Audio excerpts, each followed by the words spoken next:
एक आदमी और उसकी पत्नी चिड़ियाघर घूमने गए। देखते देखते वह बंदर के पिंजरे के पास पहुंचे। वहां उन्होंने देखा कि एक बंदर अपनी मादा के साथ बड़े जोश से खेल रहा था। ये देखकर पत्नी ने अपने पति से कहा, देखो कितना रोमांटिक जानवर है, अपनी मादा के साथ कितने प्यार से खेल रहा है। तब पति चुप रहा। तभी पति पत्नी आगे गए तो उन्हें शेर का पिंजरा नजर आया। वहां उन्होंने देखा कि शेर और शेरनी दूर दूर बड़े आराम से बैठे थे।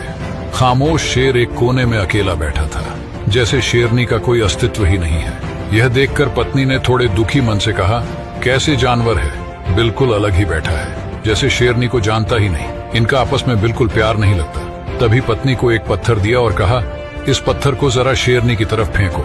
और जैसे ही पत्नी ने शेरनी की तरफ पत्थर फेंका, तभी शेर दहाड़ता हुआ अपनी शेरनी की रक्षा के लिए आगे आया।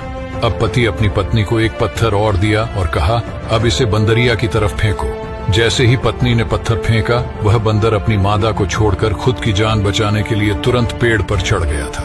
दोनों जानवरों को प्रतिक्रिया समझाते हुए पति ने अपनी पत्नी से कहा, बंदर की तरह झूठे और असंवेदनशील लोग अपने खोखलेपन को छिपाने के लिए अक्सर इस तरह के बाहरी दिखावे वाले रोमांस का ढोंग करते हैं। वहीं इसके विपरीत शेर की तरह लोग हैं जो दिखावे से दूर तनाव मुक्त होकर अपनी जिंदगी आराम से जी रहे हैं। और आज के समाज में हमारे आसपास बंदर ज्यादा है और शेर बहुत कम है।